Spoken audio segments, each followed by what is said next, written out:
The sky above our early ancestors poses a deep enigma. Planets close to the Earth. Electrical discharge formations between planets. And as we'll show in this episode, the extraordinary forms taken by the cosmic thunderbolt.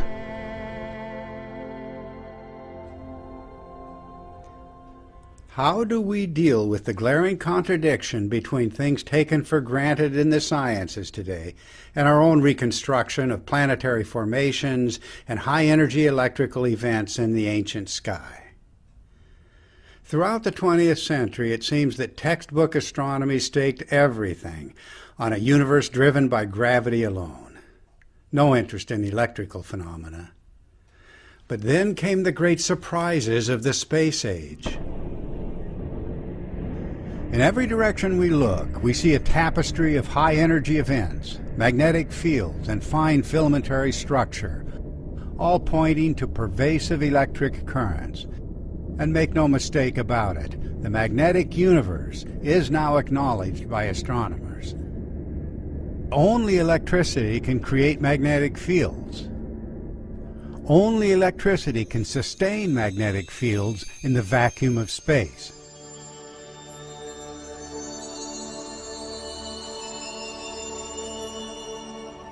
In our own investigation, a critical turn came in late 1996. That was when the Australian physicist Wallace Thornhill convinced me that planetary formations I'd reconstructed from ancient testimony alone were fundamentally electrical. The gathered planets were the anodes and the cathodes, the positively and negatively charged bodies in electric discharge formations. I could then see that not just ancient events challenge popular theories today. Discovery by discovery, one surprise at a time, the space age is moving all of science closer to an understanding of the electric universe. The universe is an ocean of charged particles, plasma, where the raw electric force can be incomparably more powerful than gravity. From this perspective, there's no better news than the new telescopes detecting events across the entire electromagnetic spectrum. As we've seen beyond visible light alone, the universe has come alive with electromagnetic activity, from infrared and radio waves at the lower end of the spectrum to X-rays and gamma rays at the higher end. When radio telescopes began to peer into the core of the Milky Way, astronomers were stunned by its high-energy arcs, threads, and filaments.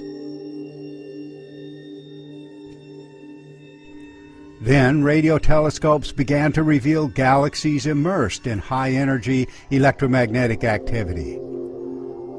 How does this surrounding activity affect the evolving structure of the seemingly tiny galaxy held in its grasp?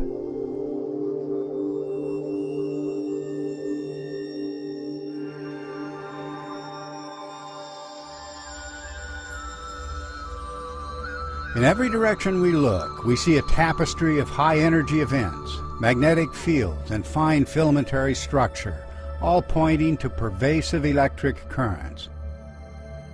It is electric currents across immense distances that will explain what gravity alone could never explain. Here was the best view of the galaxy M87 in 1990, but once we began to see inside the galactic glow, the view exposed an axial jet spanning thousands of light years, which means thousands of trillions of miles. What has excited these rarefied particles and accelerated them to stupendous energy levels while holding the particles in a narrow jet across unfathomable distances? The energies are so high that the electromagnetic emissions include something called synchrotron radiation, the most energetic form of radiation known to science. Synchrotron radiation was discovered first in the laboratory by engineers working with particle accelerators to accelerate electrons to nearly the speed of light, while using intense magnetic fields to force these charged particles into a spiraling motion. The effect of such motion is radiation across the entire electromagnetic spectrum. Synchrotron radiation in space means an electric universe.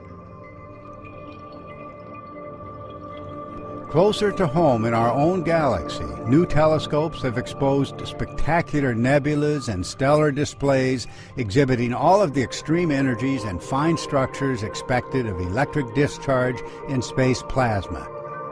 Towering plasma columns, bipolar discharge, plasma toruses, radial discharge, and giant wheels turning on axial jets in space. This was the view of the Crab Nebula in the 1980s. Then, with Hubble and its many complements, an explosion of energetic detail greeted astronomers, and at its core a churning engine familiar only to electrical engineers, emitting everything from X-rays to radio waves, a confirmation of synchrotron radiation.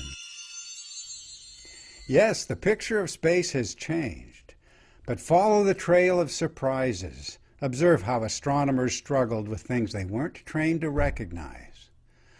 But most were well trained as mathematicians, of course. So when gravity began to fail them, abstract mathematical solutions were their first recourse. Black holes, dark matter, dark energy, neutron stars. A good illustration of the point is the now famous graph in which normal matter is only 4% of the mathematician's universe. The remaining 96%, dark matter and dark energy, is invisible at any and all wavelengths, outside the reach of mortals, but elegantly preserving the sovereignty of gravity.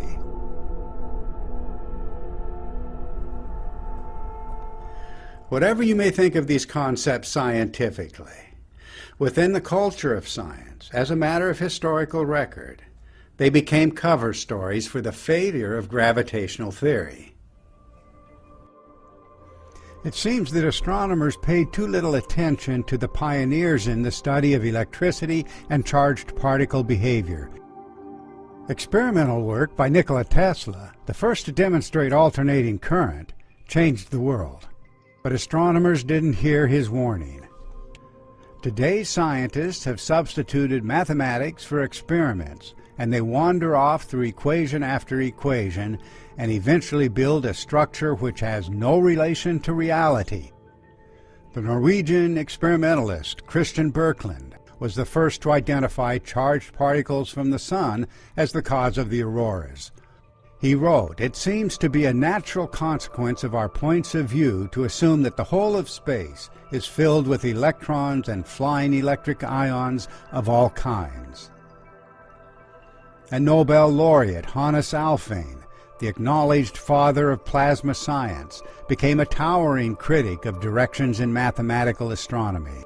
Students using astrophysical textbooks remain essentially ignorant of even the existence of plasma concepts, despite the fact that some of them have been known for half a century.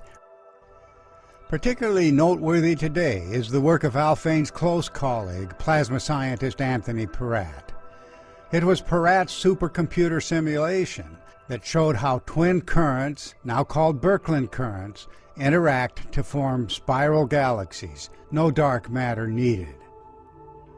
Also, we'll take up Peratt's most recent work, a massive scientific investigation of rock art the world over, all confirming high-energy plasma configurations in the sky.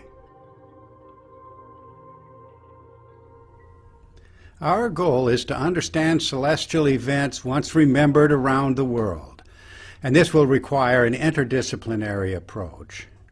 We'll respect all data returned by space probes and new telescopes.